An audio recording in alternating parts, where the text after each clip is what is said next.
How's it going?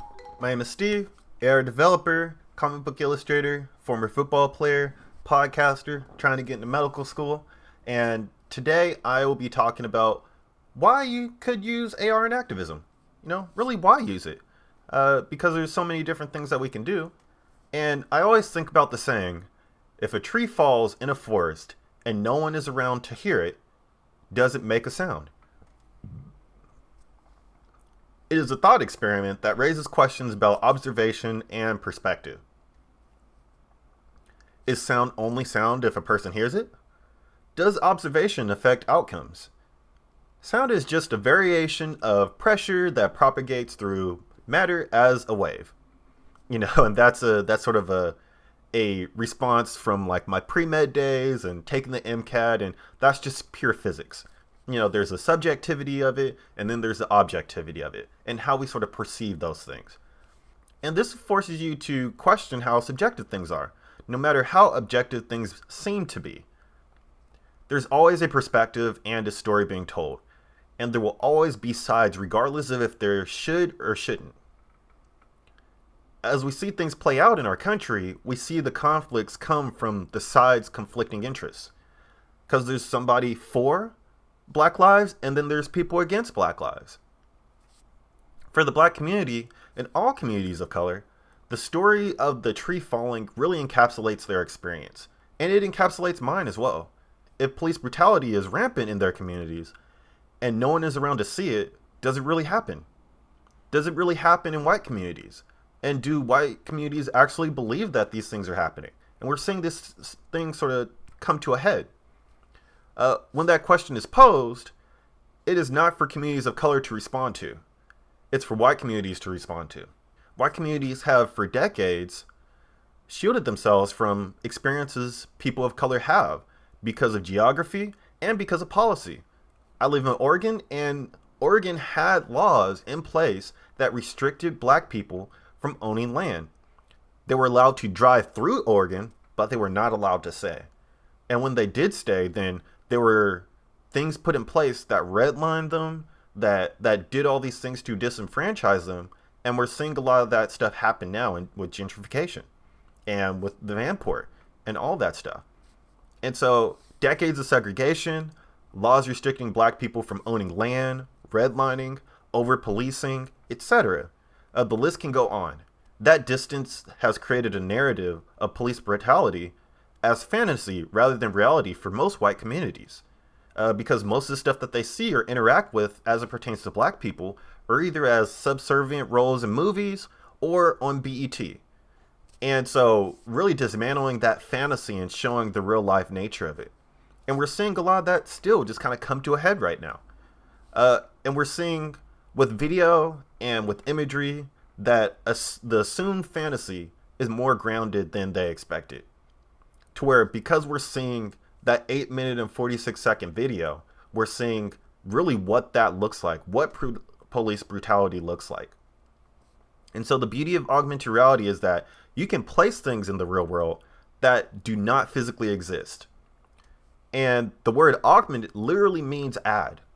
So essentially you're adding things to the real world to make statements about social issues and contextualizing those experiences. There is an enormous power in that. And we see with every Marvel movie that we watch, just because it's not real, quote unquote, doesn't mean it doesn't have an impactful experience. The Iron Man costume is not real, but we know that Iron Man exists on that screen. And it's all about that experience. Experiencing George Floyd taking his last breath at the hands of police is an experience. And it's for everyone that watches that video and experiencing that, it's very visceral. That experience has a lasting impact, and we're seeing what that impact is. We're really seeing what that impact is. And so using AR, you can create those experiences for other things to contextualize them with the reality that we have and combat those fantasies that people have. You can really replay all the events of police brutality in AR in real time. You can replay all the events of public lynchings. You can replay all the events of slavery. You can experience these events in an immersive way that goes beyond watching a movie. And you can interact with the elements as if they were a game. The thing off the top of my head is, my girlfriend was playing Grand Theft Auto and Red Dead Redemption, and those things that take place, you can really create experiences around that incorporates interactivity with an immersive experience that really just inundates those senses and allows you to contextualize what it really feels like for these people to go out and exist in these worlds and feeling like they're walking on eggshells, because the risk of being black, the risk of, navigating blackness and navigating a white world and not being white is one that really it's really hard to articulate for a lot of people of color. But through AR, you can contextualize it to where you recreate the experience, and by recreating that experience, the words won't do the experience justice. And it's not a game because AR places experiences in the real world. And at the end of the day, augmented reality takes digital stuff, virtual stuff, and it uses virtual stuff to add to the real world, to combat those fantasies that people have about really police brutality, about all these things that are quote unquote on the other side. And so with this course, with a lot of the stuff that I'm doing, it's really sort of allowing you to look at AR in a way that allows you to dismantle a lot of the barriers for non-tech guys and gals, non-tech people. It really allows you to look at AR as a medium, much like paper, much like Photoshop, much like all these different things, to use it as a platform, or use it to enhance your platform, use it to enhance your voice, use it to enhance all the things that you want to do. You don't have to be a great artist.